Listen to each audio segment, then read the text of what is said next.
자, 이번에는 밀리터리 썰전, 밀전입니다.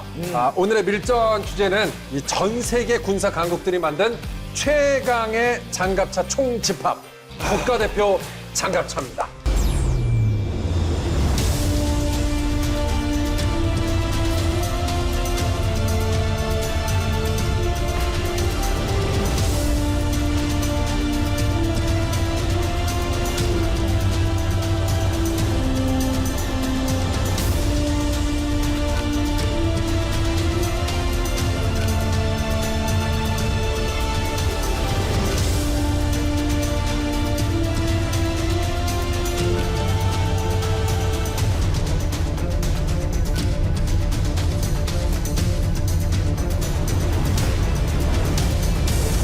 오늘의 밀당백 주제, 기동전의 핵심 전력으로 떠오른 군사 강국들의 국가대표 장갑차입니다. 야, 저는요. 장갑차. 이게 너무나 궁금한 주제예요. 어떻게 보면 이 장갑차가 활동하는 것도 엄청 많고 활약상도 굉장히 많은데 왠지 전차에 비해서 한 발자국 뒤에 있는 그런 느낌도 있어. 나 이게 아쉬운 거야. 얘가 큰일 하고 있거든요. 맞죠. 사실 일단 우선적으로 사람들이 많이 궁금해하는 게 일반적으로 장갑차, 자주포, 전차 그 세 가지는 어떤 차이가 있는지부터. 뭐 오늘의 주제가 기갑 차량 그중에서도 장갑차인데 말씀하신 대로 심지어 군사 전문 기자 혹은 언론에 종사하시는 분들도 쓱 하고 잘못 보면 헷갈려요, 서로를. 그만큼 점점 비슷하게 생겨가고 형식도 여러 가지로 변화되고 있어서 우리가 그 특징을 조금씩 알고 들어가야 될 필요가 있습니다. 쉽게 생각하셔서 이러시면 돼요. 전차는 차륜형이 없어요. 바퀴 형태로 해서 달리는 전차는 없다고 보시면 되고 대부분 궤도형으로 되어 있습니다. 궤도형이 위에는 포탑이 달려 있어요. 네. 포탑이 대부분의 전차가 360도를 돌면서 자유자재로 사격을 할 수 있습니다.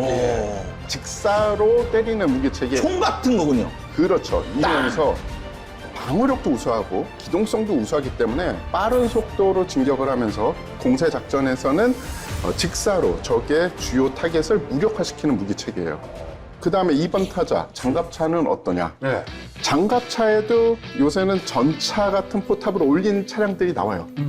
게다가 궤도용 장갑차도 있기 때문에 하고 헷갈립니다. 그 같다. 예, 괜찮다. 그런데 장갑차는 대부분의 경우에 기관포가 달려 있던지 하지 뭐 전차포가 달려 있어서 전차와 직접적인 교전을 하는 그런 존재는 아닙니다.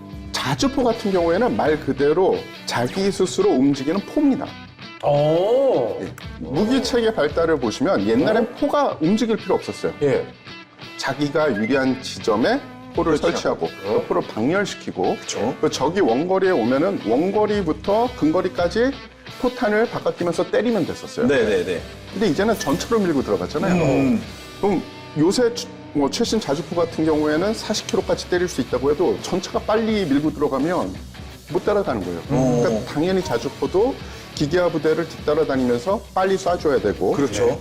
그리고 적에도 이제는 대포병 사격이라는 것을 실시하기 때문에 한 위치에서 계속 쏘면 안 되거든요. 쏘고 빠져나오고 위치 변환해서 진지 변환해서 또 쏘고 그래서 자주포 같은 경우에 전차랑 좀 다른 면이 자주포는 특성상 포탑이 뒤에 붙어 있다. 외관만 봤을 때 그렇게 해도 구분이 가능하다. 맞습니다. 작전적으로 적의 교두보를 어떻게 돌파를 하느냐가 관건이 되죠. 그런데 이제 그 탱크만 들어오게 되면 보병한테 약해요. 보면 옆에 옆구리 막 폭탄 붙이고. 그래서 기본적으로 전차는 보병하고 같이 공격을 합니다. 그래서 전차랑 같이 가서 작전하려고 이제 장갑차가 나오는 거죠. 또 하나, 장갑차도 전차의 진격 속도를 쫓아가야 되잖아요. 그렇죠. 그래서 여기 차륜화되고 뭐 기동화되기 시작하는 거죠. 그럼 우리나라 예. 최초의 장갑차는 어떤 겁니까? 1985년에 제대로 된 순수 국산 장갑 차량이 드디어 등장을 합니다. 그래요? K200 차량이라는 이때가 K200이 등장하는 거고. 이건가요? 맞습니다. 보시면은 야 뭐랑 되게 비슷하게 생겼다 라고 생각을 하세요. M113 장갑차라고 베트남전 당시 미군의 주력 장갑차이자 파월 한국군이 운영을 했던 M113 장갑차 그리고 그 이후에 한국군에 도입됐던 그 장갑차를 운영을 하면서 불편한 점, 좋았던 점 이런 게 있지 않았겠습니까? 예. 그리고 한국적인 맛을 잘 녹여서 만든 게 바로 이 K200 장갑. 그렇구나. 예, 그러면 우리가 알고 있는 이 차가 이제 K200이 제일 첫 번째라면 뭔가 우리나라 지형에도 조금 더 맞는 역할을 좀 했겠네요, 그죠? 그렇죠.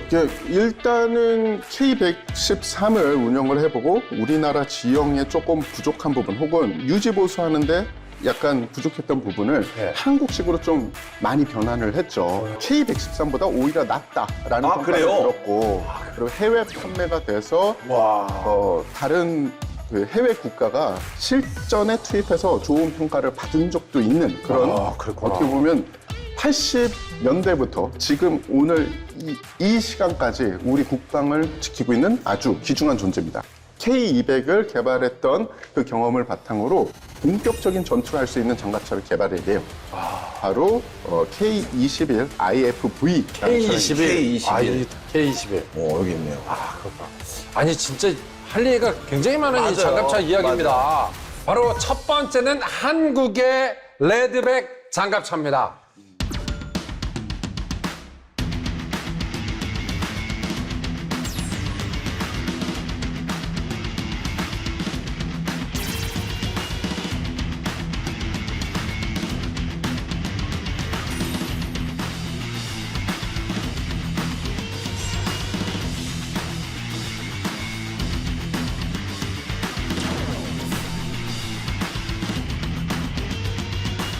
야, 예. 조금 요거는 뉴스에 대서특필됐어요. 네, 맞아. 호주로 수출 나갑니다. 그쵸.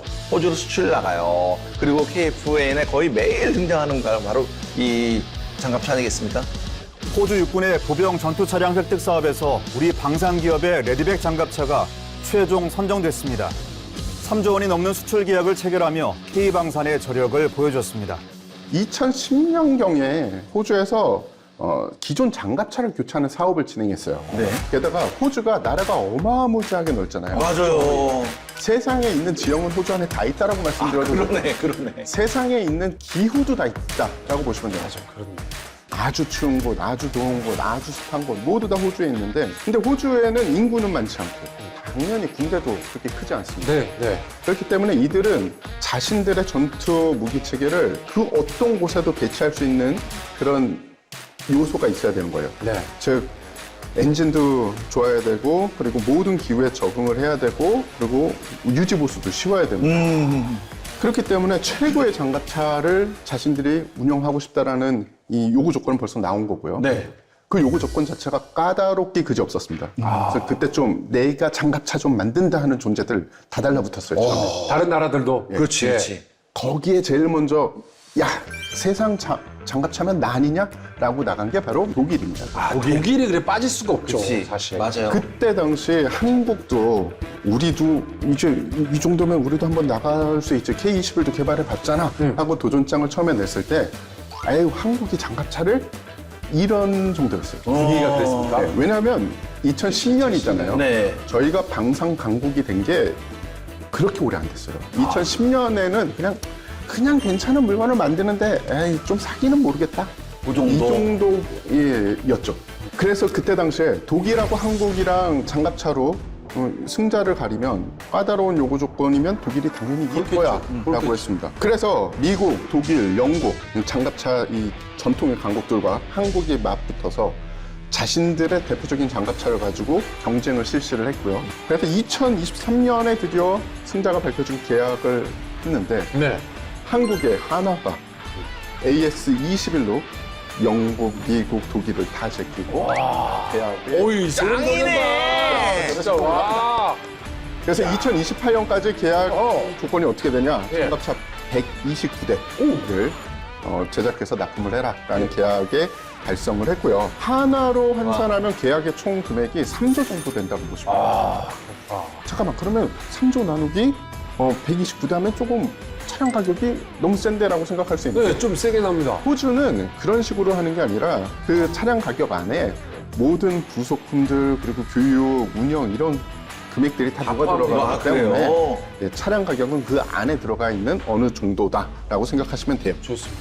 근데 이렇게 좋은 장갑차를 만들었으면 우리 국군도 이거 레드백 뭐 다 들어와 있는 거 아닙니까? 어떻게 됩니까? 우리도 아니요. 바꿔야 되는 거 아닙니까? 그러게요. 네. 일단은 레드백 자체 AS21은 호주군의 사양입니다. 즉 호주가 원하는 호주에 맞는 사양으로 쓰다 보니까 우리한테는 약간 오버스펙이 돼 있는 경우가 있는 거예요. 오버스펙이에요? 아, 보면 우리는 사막이 없죠. 없죠. 우리가 만약에 전쟁을 해도 우리가 사막에서 전쟁할 일 거의 없습니다.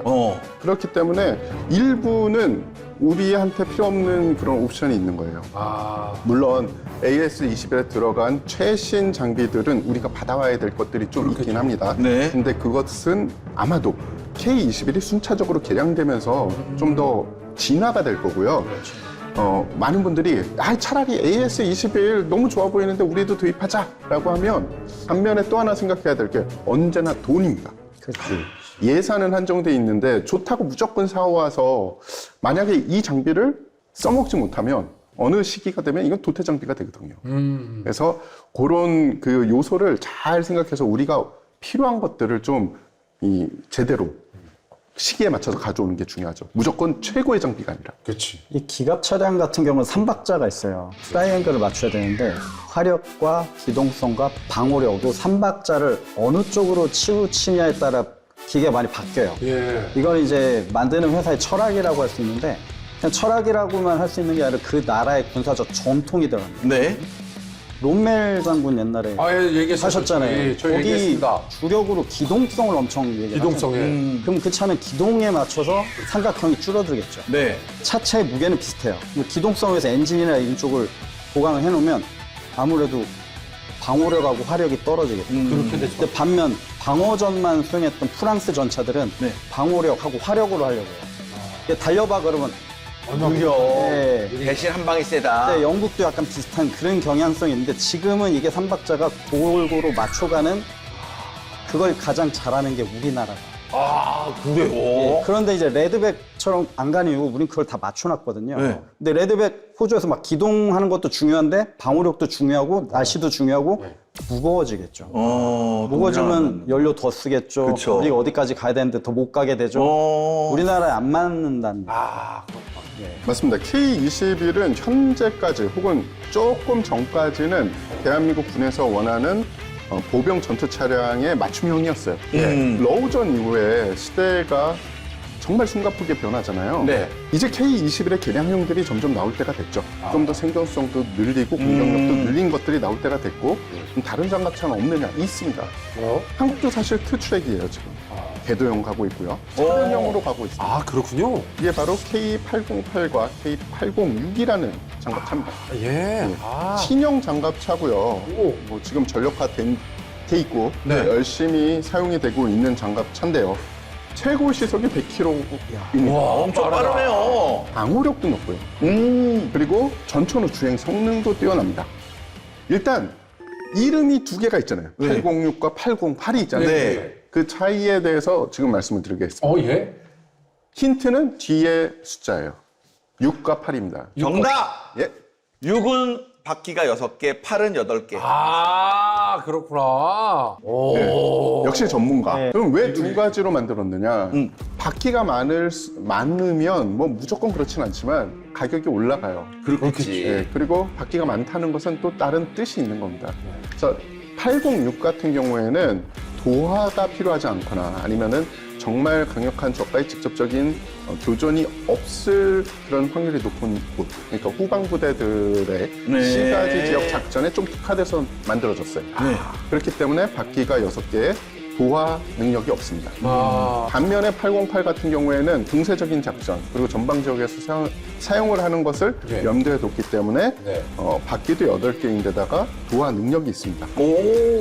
수상도하 기능이 1.2m 정도는 그냥 자력으로 도하가 가능하고요. 게다가 808 같은 경우에는 해외 수출 실적이 벌써 있어요. 2024년에 네. 페루군 사양으로 수출을 했습니다. 페루 일꾼이 신규 차륜형 장갑차로 K808 데코를 선정했다고 밝혔습니다. 차륜형 장갑차가 해외로 수출되는 건 이번이 처음입니다. 다음 국가대표 장갑차 이제 볼 텐데요. 미국의 브래들리 장갑차입니다.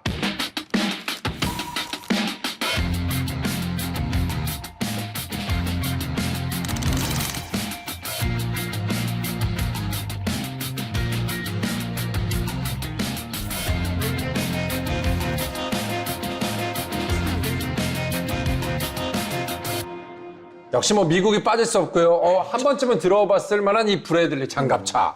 알죠, 저는. 설명 좀 부탁드리겠습니다. 아재님. 브래들리 이전까지는 어떻게 보면 보병 수송에 주력을 했었는데 소련에서 보병 전투차가 나왔네. 그러면 일단 보시면 아까 장갑차끼리 비교를 하실 거 아니에요. 맞아요. 옆 M113하고 비교해서도 안 되거든요.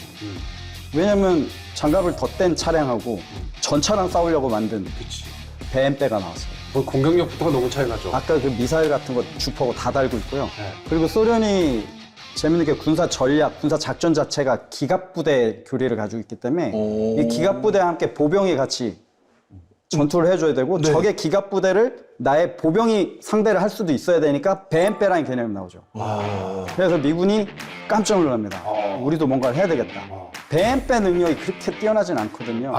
그런데 브래들리가 나왔잖아요. 베스트셀러가 나옵니다. 그랬구나. 그럼 실전 배치는 언제 했습니까? 이게 월남전 이후에 미국에 많은 변화가 와요. 네. 그다음부터 월남전 이후에 장갑차를 브래들리화 해서 M1은 전차 계열이잖아요. 네. M2라는 계열로 해서 업그레이드를 하는데 이제 80년대부터 시작이 됐죠. 이렇게 보면 저 브래들리도 지금 어떻게 보면 상당히 오래됐죠. 예, 업그레이드. 그래서 업그레이드 번호가 뒤에 들어가죠. 오. A1, A2, A3, A4. 맞아요. 벤페 계열 또는 브래들리 계열이 보병 전투 차량이잖아요. 그러니까요. 아까 다른 무기들을 미사일 같은 걸 달고 있는데 네. 그게 아니라 주포로 네. 전차를 타격해서 이긴 거예요. 아, 이게 이거 말이 되나? 25mm로 적의 전차를 계속 뚫을 수 있었던 이유는 중요한 전술적인 용어가 있어요. 뭡니까? 깐데 또까. 그니까 한 놈만 패. 그 장갑이 뚫어지도록 한 군만 계속 때린 겁니다. 지금 영상 보면 그래서 그게 뚫린 거예요. 그럼 그 전차는 뭐 하고 있었어, 걔는? 이 장갑을 믿은 거죠. 근데 이제 약점 보다 보니까 한 곳을 계속 쏘다 보니까 장갑이 뚫린다. 복합 장갑이 약해지는 거야. 해지는구나. 해졌네. 당하는 거죠.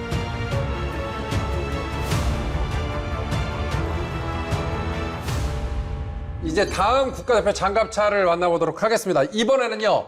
군사 강국하면 빼놓을 수 없는 이스라엘의 장갑차. 나 이게 궁금해. 네, 궁금해. 이게 진짜 궁금해. 나 솔직히 처음 들어봤어. 이게 이름이 뭐야? 나메르? 이름이 나메르. 나멜이요?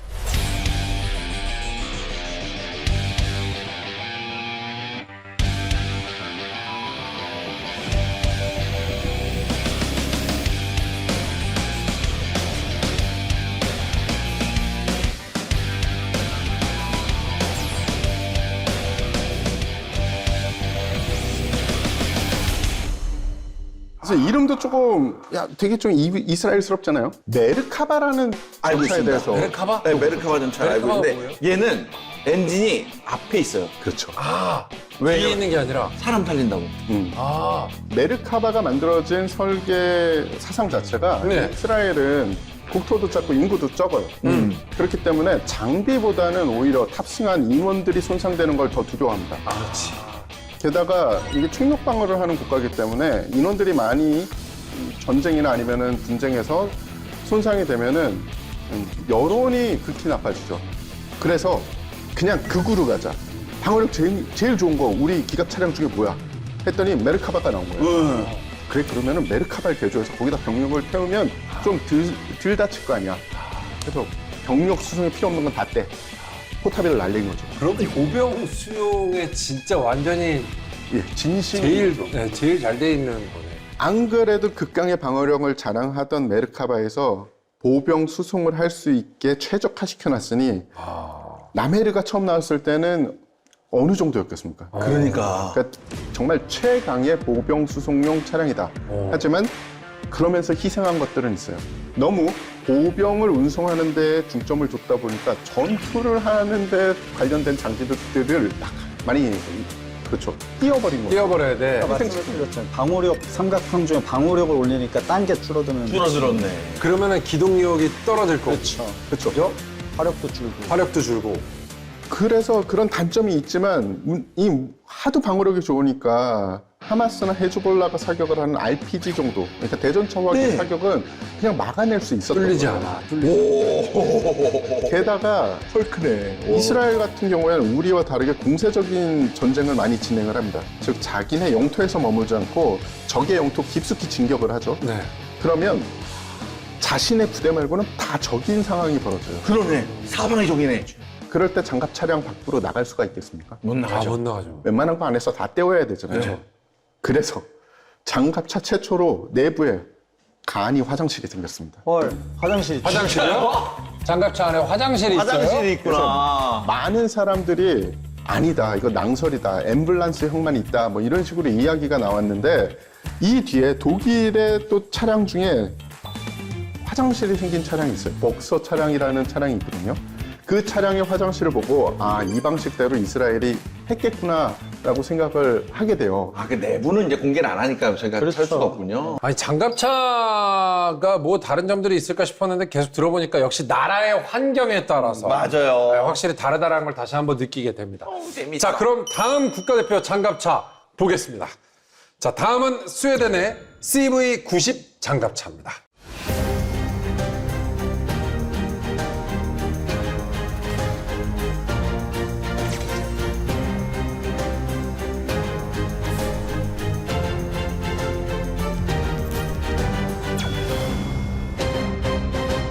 이 무기도 잘 만드는 나라였군요.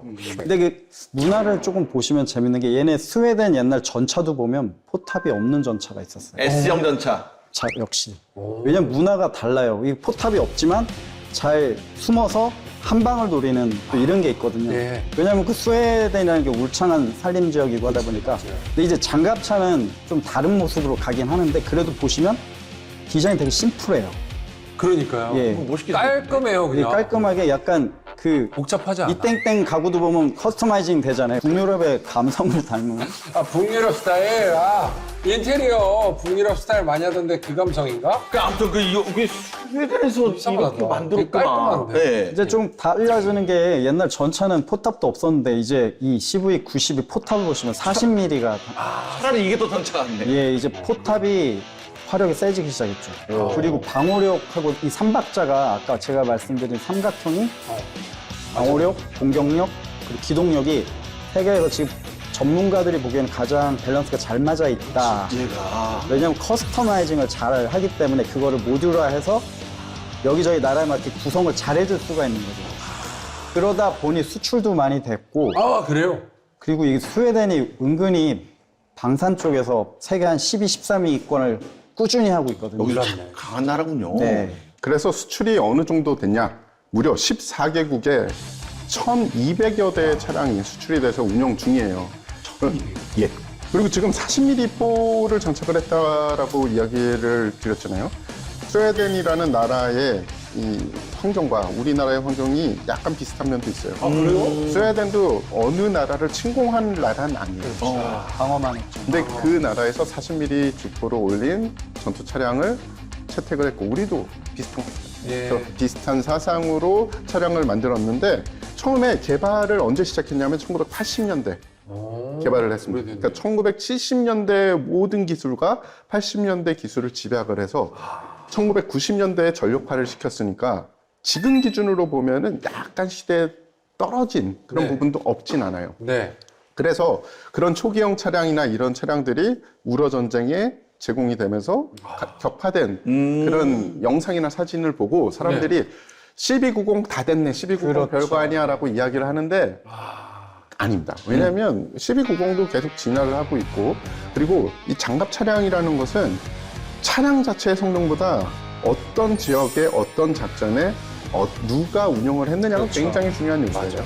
유로전에서는 좀 어쨌든 부진했습니까? 어떻습니까? 우러전에서 우크라이나군이 사용을 했잖아요. 네. 우크라이나군이 지금 사용하는 전술 자체가 이 고전적인 전술보다는 어떻게 보면 새로운 전장에 부대마다 부대 특성에 맞춰서 투입하고 있는 실험적인 거거든요. 네. CV90 같은 경우에는 러시아에서는 야 형편없어라고 얘기하고 우크라이나에서는 그래도 준수했어라고 이야기를 하는 그런 평이 많고요. 네. 전체적으로 우러 전쟁에 투입됐던 서방 세계 이 보병 전투 차량 중에선 그럼 누가 제일 평가가 좋느냐? 희한하게도 어떻게 보면 가장 노병인 M2 브래들리. 그래요? 거기서도 노병은 죽지 않나? 야 진짜. 러시아 우러전 얘기를 하면 이제 자꾸 저는 CV90이 많이 격파됐네 이런 얘기를 하시는데요. 네. 지금 나토가 가장 무서워하는 전력이 러시아의 기갑부대 전력이에요. 기갑부대는 2차 대전 이후부터 계속 나토가 무서워한 전력이고 지금 군사 교리들을 보시면 이 기갑부대를 어떻게 막느냐가 교리의 흐름이에요. 그래서 공군까지 같이 한다, 에어랜드 배틀까지. 그만큼 힘든 겁니다. 그러니까 러시아 측면에서는 저 무기 체계 하나 우리가 했더니 작전이 상당하거든요. 제가 거기서 공부를 했었고 네네네. 이 최고의 그 자부심도 가지고 있어요. 러시아 기갑부대는. 그렇기 때문에 어떤 무기 체계를 하나로 비교하는 것보다는 방어 작전과 공격 작전을 그런 거 잘 보시면 얘기가 좀 달라져요. 제가 보면 좀 약간 노출이 좀 밴드에 투입이 된 것 같아서 피해가 좀 많았던. 어쩔 수 없는 부분도 있었다.